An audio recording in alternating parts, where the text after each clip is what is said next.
Good morning. So today I want to talk about the topic of solution dilution. So this is where we take a solution of a known concentration and we lower the concentration by simply adding more solvent. Right? So when we dilute something, we're lowering the concentration by adding more solvent. And this will obviously give us the same amount of solute, but in a larger amount of solvent. So one of the ways that this is often done is that laboratories have what we call stock solutions, or solutions that are of some given concentration. And these are particularly usually reasonably high concentrations, and then we can use these stock solutions to create a variety of lower concentration solutions for particular applications. And so in order to do this, we dilute. So the way we do this is we combine a certain volume of our stock solution with additional solvent. Now, we're going to focus on water here as our solvent. But to determine this, we're going to use what's called the dilution equation. Now, if we look at this a little bit more closely, right, what we want to understand is that when we take the molarity times the volume, what that really gives me is moles of solute. Right? So remember, molarity is moles of solute per liter, and if my volume is in liters, then I'm going to get moles, right? So what this is saying is that when we take our beginning solution, our 1, that the moles that we have in our stock solution, right, is going to equal the moles in our diluted solution, right, which is solution 2. Because as we change the volume, right, as the volume goes up as we go from 1 to 2, the molarity is going to go down. So the concentration is going to go down, the volume is going to go up. The moles, of course, remain the same because we're not taking away or adding solute, right? So the fact that we don't change the moles allows me to use this relationship to figure out one missing variable. So maybe we want to figure out, what is the final molarity going to be if I take a certain volume of this and add water to make it another volume? How does that change the molarity, for example? And so the 1 situation is our initial, our beginning solution. The 2s are what we end up with. That's our final diluted solution. So let's look at an equation here. So let's say that we want to prepare 5 liters of a 1.5 molar potassium chloride solution, starting with a 12 molar stock solution. Right? So if I look at my equation, right, my beginning molarity, right, is my 12 molar. Right? The molarity that I'm going to end up with, right, is 1.5 molar. And the volume, this 5 liters, right, that goes with the 1.5, right? 5 liters of this, so that is my V2. And what I'm trying to find, of course, is how much of that stock solution that I need to use.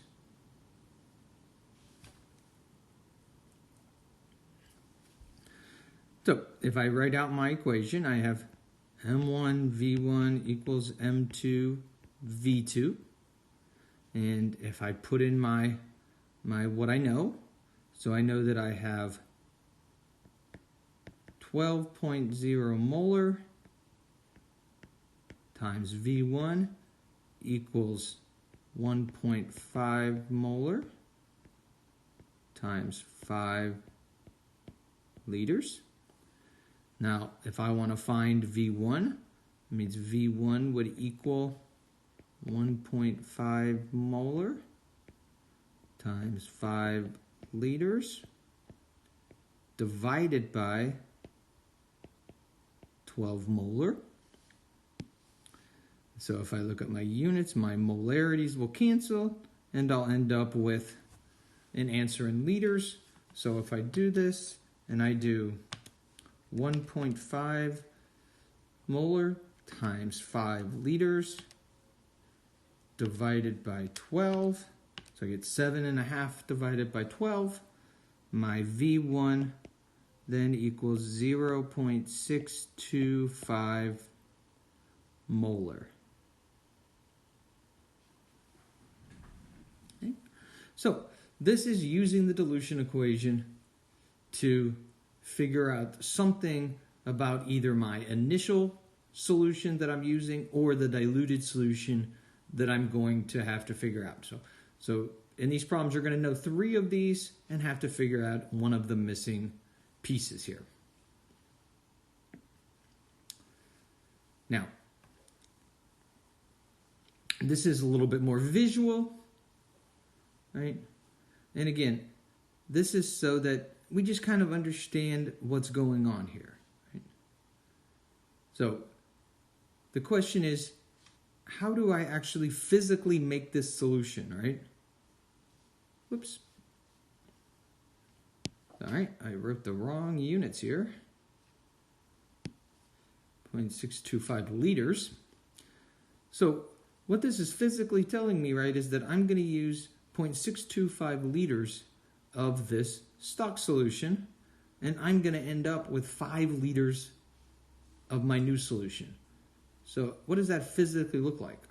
Well, I'm going to add 0.625 liters, or remember, this is going to be 625 milliliters, if I think about it like that. I'm going to add that. And then the key is I'm going to add enough water to get it up to 5 liters. So if I take 5 liters minus 0.625 liters, that's going to tell me that I'm going to add 4.375 liters of water.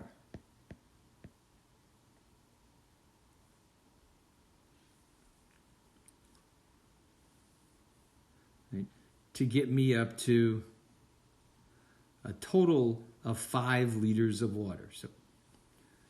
So when you physically make it, that's the idea, right?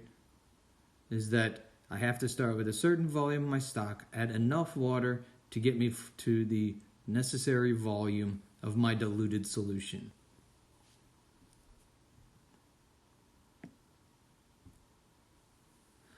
Okay. So now I want to turn our attention to sort of our last topic, and this is this idea of a few specific properties that go along with solutions.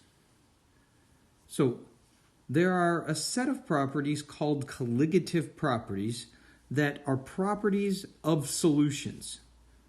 And these particular properties depend on the number of dissolved solute particles. Right? So it doesn't matter what it is, right? The key is the number of particles, not the type of solute. So it doesn't matter if I'm dissolving sugar or dissolving, salt, right? It's the amount of solute that's in there, right? The number of particles. Now, we're going to focus on just 2 of these properties, and that is what's called freezing point depression and boiling point elevation. So what's observed is if we add what's called a non-volatile solute, so this is a solute that doesn't evaporate, so sugar, salt, other sorts of, high boiling solutes, then it will change the range at which that solution remains a liquid. So in order to do that, right, remains in the liquid phase, right, it's going to raise the boiling point. So if we think about our normal, so if we have our, let's say we have our solvent here, and its boiling point is here, its freezing point is here in terms of temperature, and I compare that to the solution, the boiling point is going to go up. So the new boiling point is going to be here. The freezing point is going to go down. So the space between the boiling and the freezing point, right, is where the material is a liquid. Right? And so by the boiling point going up and the freezing point going down, you increase the range of temperature where the solution is a liquid, right? So the solvent will be a liquid between its boiling point and freezing point, but the solution, so if we add a solute to this solvent, now this range goes up because we boil at a higher temperature, we freeze at a lower temperature. And so a solution, if we compare it to the pure solvent, so water, let's say, right? A solution of water will boil above 100 degrees and freeze below 0. And this only depends on how much of the solute we dissolve. So the number of particles, not exactly what it is, right? So I'm not going to have you do any sort of math with these, but I do want to make a point here to show you the equation so that we can understand exactly what's going on. And so how much the freezing point changes or how much the boiling point changes is directly related to the concentration. Now, this is a different kind of concentration called molality, right, which is moles per kilogram of solvent, but that's not important. What's important for us at this point is to understand that the more that we raise this concentration, so the more solute we dissolve, the higher that the concentration is, the bigger the change in the freezing point and the bigger the change in the boiling point. So as I make my solution more and more concentrated, the boiling point will go more above the boiling point of the solvent and the freezing point will continue to drop below that. Right? So the more concentration a solution is, the more that its boiling point and freezing point are going to deviate from that of the pure material. So I want to talk about just a couple applications of this phenomenon, right, of these specific colligative properties. And that is in this idea that we commonly know as antifreeze, right?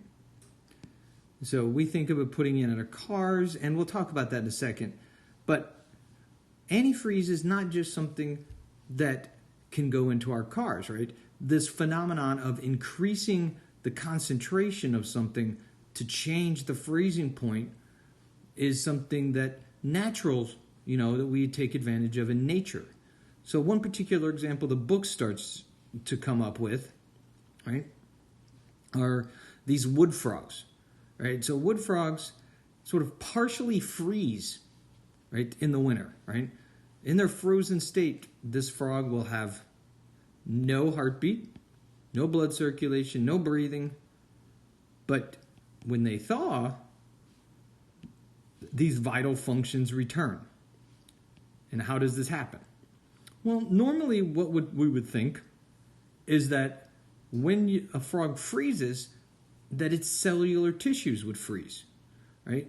Now, if you remember, when water freezes, right, and water is the solvent of our bodies and frogs' bodies as well, right, it expands. So normally when a cell would freeze, right, the water would expand and it would rupture the cell. So this is kind of what happens with fruits or vegetables if they get really cold and freeze, like lettuce is really particularly bad. That freezing process ruptures the cells, and when they thaw, they're very mushy, right? They have no structure left. And that's because they've ruptured the cell walls. Now, you would expect that to happen with an animal when it went into this sort of semi-frozen state. But the frog doesn't do that, right? The cells obviously survive because it comes back, to functioning. So the reason, what prevented the intercellular fluids, or the fluids inside the cells, from freezing, is that the frog's cells had very high concentrations of glucose. So these frogs can flood their cells with glucose, increasing the concentration of glucose, which is going to lower the freezing point of the water or the solution in their cells, right? And so it acts as an antifreeze, right? It lowers the freezing point so that these intercellular tissues don't freeze. And now the frog can protect its down to minus 8 degrees Celsius, right? That's pretty cold, right? And so while the wood frog freezes or partially freezes, it doesn't totally freeze.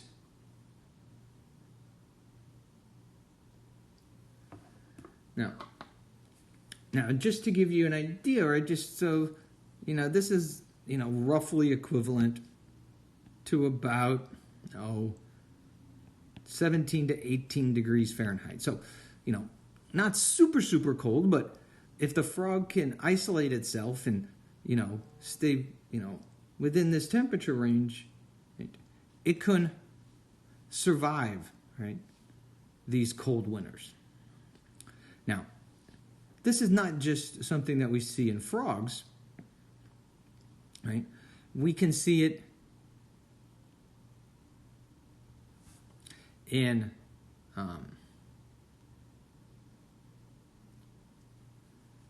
evergreen trees, right? Evergreen trees do something similar, where their needles stay green, right? Because they flood those tissues, right, with glucose, which again, as it gets cold, prevents the cells from freezing, and so though they don't, wither and fall off, right, and die, they stay vital, right? And so you get these nice green trees even throughout the cold part of the winter, right? So this is one of the mechanisms that the evergreen uses as antifreeze. Now, this is not the only thing that it uses, right? There are other mechanisms going on here, but this is one of them. Now, where we most commonly think about antifreeze, right, is in our car. So there are many different materials that can be used as antifreeze, right? Some of these we commonly know as road deicers, right, which do something similar, right? The purpose of putting salt on the roads is so that sodium chloride or magnesium chloride get integrated into the water, right? So as the water thaws just a little bit, it dissolves these salts. Then you essentially have salt water, and that salt water is harder to refreeze. So they can be used as deicers. Now, there's other deicers that will tend to be used on other things like planes. There's these antifreeze materials that we put in like our car, which would be things like ethylene glycol, propylene glycol, right? Which is what we're looking at here, right? Mostly we use propylene glycol now. Ethylene glycol used to be common, but it's quite toxic, especially to animals. And it's kind of a sticky, sweet material, and animals would like to eat it when we have like antifreeze leaks.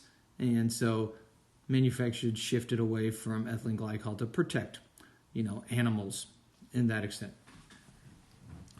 So when we put this in our car, it gives us dual protection. So instead of running pure water through our radiator, right, which of course would boil at 100 and freeze at 0, right, we mix it with a propylene glycol mixture, and based on the concentration, we can protect or keep that liquid in our radiator from freezing at lower and lower temperature, right? We don't want it to freeze at 0, right, in a very cold winter, right? Then it would freeze up and our car wouldn't run. So we can make it a concentration, so maybe it won't freeze until minus 20 or minus 10 or minus 30. Depending on where you live, you can adjust this concentration to give you a lower and lower freezing point. Now, this is what we most commonly think about it. That's why we call it antifreeze. Now, it should also be known that we're getting protection on the other side as well, because not only is this lowering the freezing point of the solution in our radiators, but it's raising the boiling point. So by running this antifreeze solution, we lower the risk of, say, the liquid in our radiator overheating in the summer, right? Because the water's not going to boil at 100. It's not going to boil until you get to a higher temperature. And so you're going to be able to run a little bit hotter without risking, overheating your radiator fluid. And so while we typically talk about it as antifreeze, we're actually using it for a couple of dual purposes. Now, there's a link here to a video that you could look at that also talks about the use of these different de-icers on roads and so forth. So that wraps up our discussion on Chapter 13. So again, we focused on this idea of solutions, right? This very, very common form of matter. In fact, the most common form of matter that we have, right? And most of the things that we deal with are, in fact, solutions of multiple materials as opposed to actually pure materials. And we've looked at, the basic ideas of these, how things dissolve, how we can express the concentration of these, and some of the various properties that these solutions have. So next time, we will move our discussion on to Chapter 14, where we'll start our discussion of acids and bases.